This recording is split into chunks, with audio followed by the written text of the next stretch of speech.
All right, we're live. We're gonna. All right. Hey, everybody! Welcome to the Untitled Show for May 18th, 2016. I'm your host this week, Matthew Weber. I'm joined by Mr. Vincent Hui. Hello, how's it going? Ricky's still doing something with his. He's moving or something. He may join us. He may not. He'll be back eventually, I think. So we're gonna do something tonight that we've been postponing for a while. Yep. Due to unavailability and all that, busy schedules and stuff. So, for the longest time, I've avoided picking a comic book because dogs and ducks. Yep. Need to say more. Yeah, I mean, you really don't need to know anything other than dogs and ducks. Probably the most infamous episode ever. When I chose a comic book without reading it, it was terrible. Yeah. So this one wasn't as bad as Dogs and Ducks. You agree, right, Vince? Not as bad. Well, yeah, but I mean that's not saying much. Low. I just want to put it clear. Yeah. All right. So, anyways, the comic series that I chose was The Punisher Max. We shared around almost 90 issues. Yeah. I don't think anybody read them all. Nope. I didn't read them all. I don't know how far Ricky got. I actually haven't talked to him since we signed it. So, anyways, I only got into the second arc. I didn't go any far. Bullseye. It was the second one, 6 through 11th. I think I got halfway through the 7th issue. So, and you got to remember this was weeks ago, so they're kind of blurring together. So I'm not going to go through and really tell about the storyline of each issue or whatever. I think that'd be a waste of time. So basically, if you're unfamiliar with the Punisher at all, if you've never seen the movie, the movie is a little bit different than what the comic is. Basically, it's about an ex-soldier whose family is killed. They're caught in a crossfire in Central Park when one person goes through and tries to assassinate the mob leader. And then because his family dies, he goes insane, basically, and starts killing, trying to get revenge. It's a revenge story. Any injustice at all. Yep. Basically, he creates a persona, the Punisher, who is dedicated to getting justice for those that the system misses. So in theory, it's an interesting, plot, I guess. So there are two different comics that, if you're a little confused, there's the regular Punisher, which has been going on for ages. And then there's this one that started in 2010. So this one's fairly new, whereas the other one is much longer and different. The difference between the two is, or at least as far as I know, I've never read the original. From what I've read online, is the difference is that this one's much more gory, much more. I mean, he swears a lot more. And there's more mature adult discussions. I'm not sure if you picked up on the homophobic, the racial stuff. I mean, yeah. I mean, in the first, I don't know, 6 frames in or whatever, you got the pair of they work for the villain. They're surveilling Castle, and she's got the worst potty mouth ever. I mean, she's talking about the other guy sucking dick, and it's come on.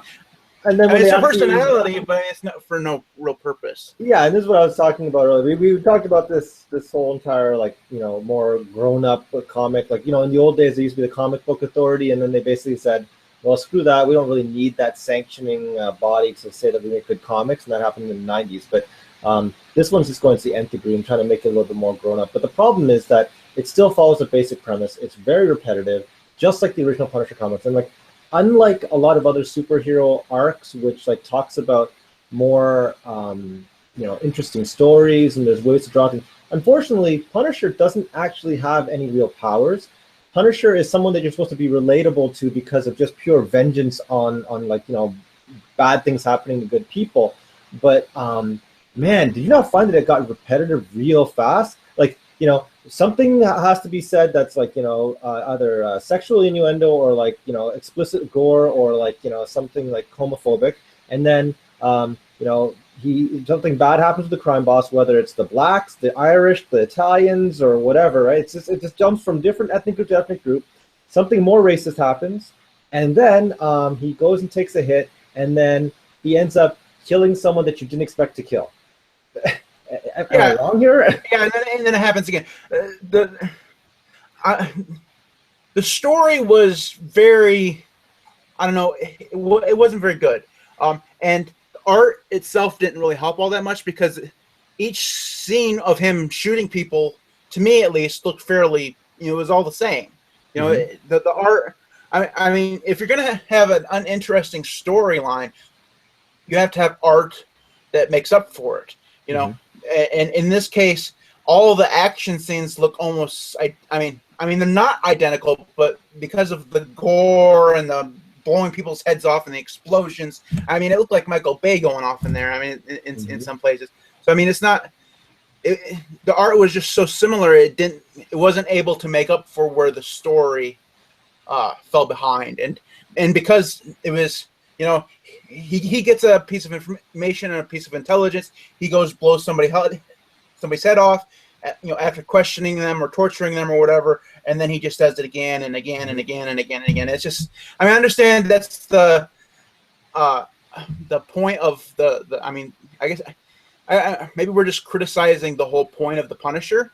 You know what I mean? Because that's what he does, is the same thing over and over again. But they didn't do a very good job of distinguishing, like, between the whys of where he was going, doing what he was doing. After he was, I mean, you get the overall why because his family died, but after that, it's a little bit more vague and it's not as interesting.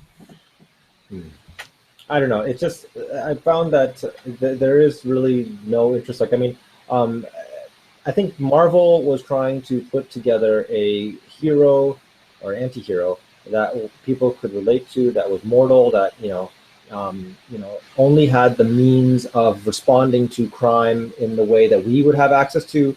But it becomes very farcical, because if it was in reality a guy just went all vigilante and started killing everybody, he'd be put in the slammer and if not executed. I think they were trying to create a more violent, more personally driven version of Batman.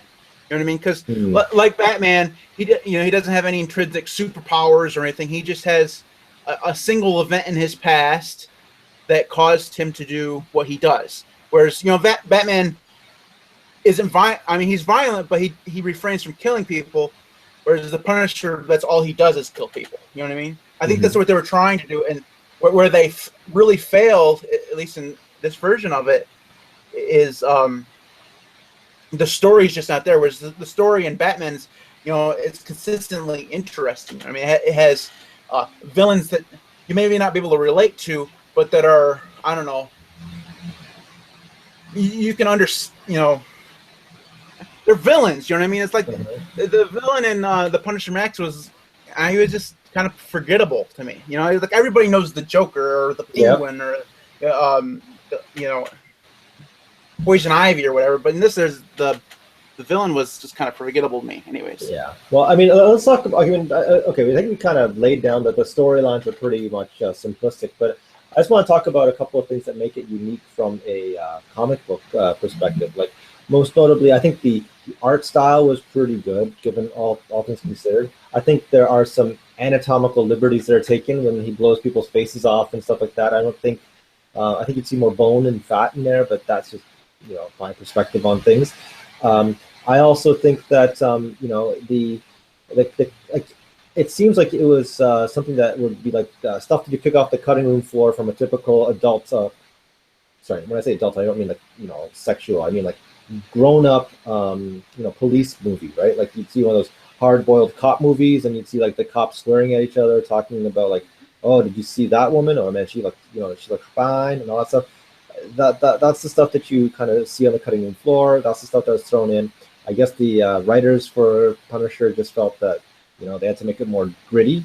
I found that a lot of the dialogue was just like straight up like ooh, it's like as if 14-year-olds were meant to read it, and then like they're going, ooh, look, they used the F-bomb. Ooh, right, yeah.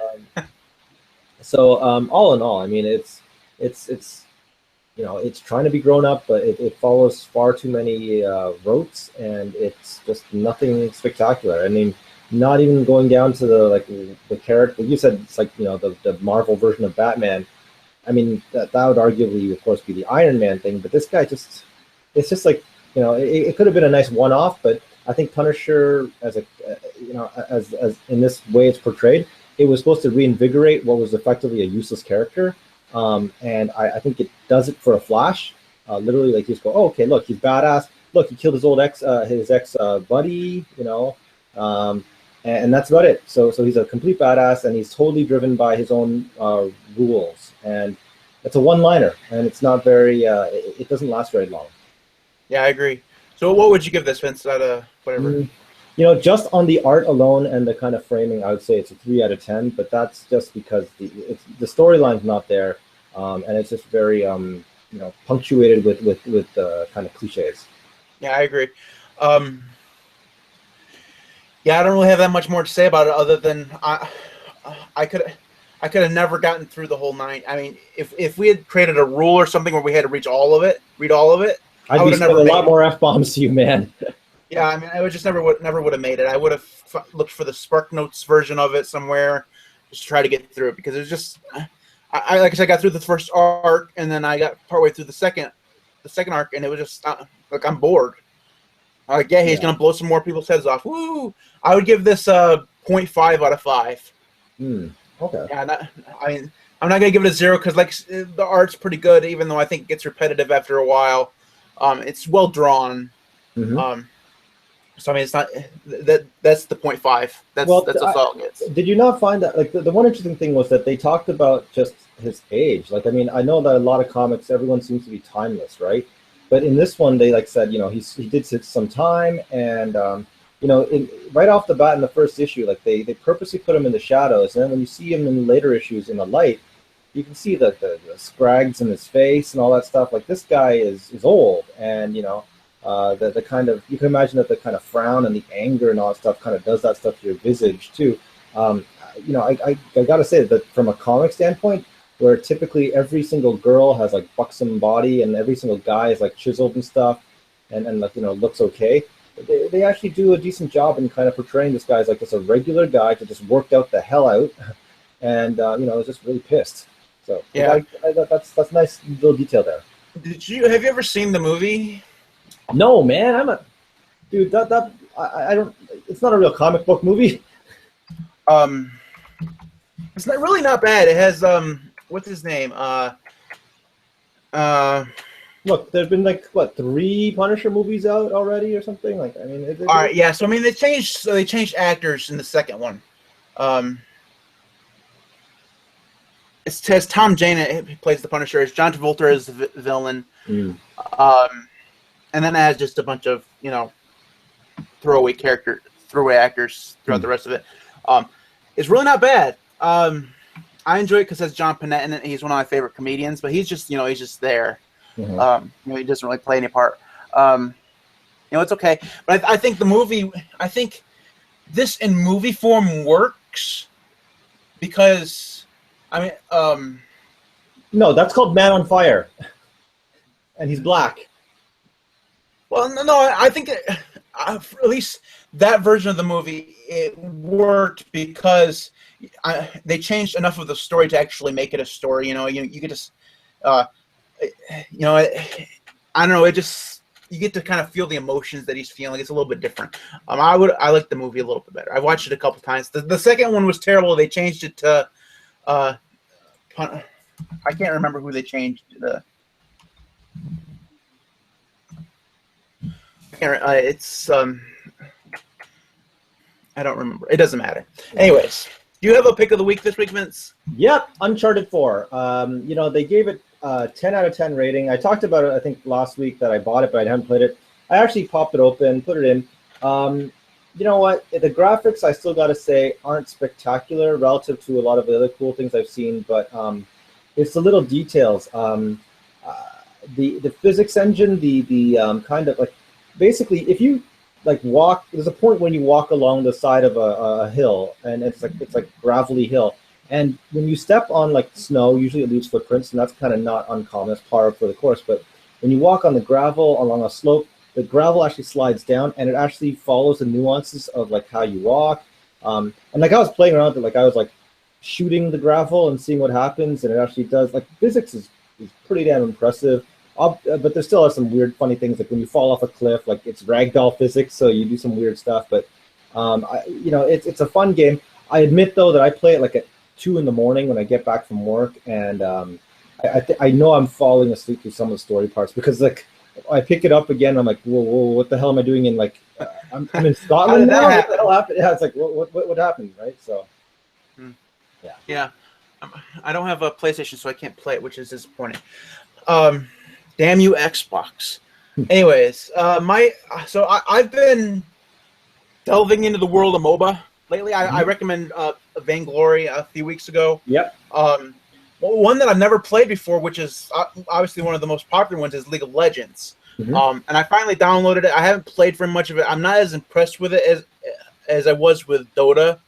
I like Dota's art a little bit better, and the controls in Dota a little bit better, but so far, League of Legends I can see why a lot of people like it. I really can't see why they like it over Dota, but I haven't played as much of it yet. So I'm gonna try to I'm gonna dedicate some time to it this week and see if I like it as much as Dota. I'm still playing Vainglory. I really like Vainglory a lot on the phone, and I'm gonna look to see if there's any other Android versions of MOBAs out there. Just because playing a MOBA on a phone is quite a bit different than playing it on a. I don't know how you can do it because I don't think there's enough screen space all right, so I mean, I don't think on so this would never have worked on an iPhone 5 where it's just a 4-inch screen. With a 5-inch screen, it's just barely playable. I can see like on a 5.5, like the 6 Plus, or on one of the bigger like LGs or Samsung devices, how it okay. But really, I would love to have an iPad, like an iPad Mini or one of the new iPad Pro. Yep, I got one right here, man. Yep. Have you downloaded Vainglory on it? See if it works on there. No, I haven't because I have been actually doing work with it, man. Cut me some slack. Oh, you and your work, pish posh. Bah. Anyways, League of Legends is my pick of the week this week. Anyways, apparently Ricky was unable to join us, which is disappointing, but that's okay. Well, hopefully he'll join us next week when it's his turn. If we don't hear from him by Saturday, maybe we'll just skip him and come back. Because I know he's moving house is such a pain in the ass. I can completely understand how he's kind of his schedule's in flux right now. I'd never want to do anything from the in-laws. That'd be terrible. Anyways, so if you want to get in contact with us, you can do so on Twitter. The podcast is at Untitled Podcast. You can follow me on Twitter at MTWB. Vince is VWHUI. Ricky, who is not here, is Ricky_Williams1. You can follow us on Facebook at facebook.com/The Untitled Show. I'm not giving out that email address. That's just terrible. Anyways, we will be back next week. If Ricky does show up, if Ricky is here, we'll be doing Batman versus Superman. If he's not here, Vince, do you have an idea of what you might point us into? I don't know. Sorry, man. You're catching me cold. I was kind of banking on Batman versus Superman. That's fine. So let's hope Ricky saves the day and shows up. Come on, Rick, man. Hurry up. We're also going to do Spice World or something. This is the one with Ben Affleck and the Superman guy, Cavill. Sorry, not Henry Cavill. Cavill. Yeah, he was in the Tudors with anyways, with those people. Yeah, he was also in the 60s, the Man from U.N.C.L.E. All right. Anyway, so that movie's next week. Hopefully, it's as good as the last superhero movies we watched, which was Deadpool. I'm gonna watch that again because that was hilarious. Anyways, we'll see you next week. All right, take care, guys.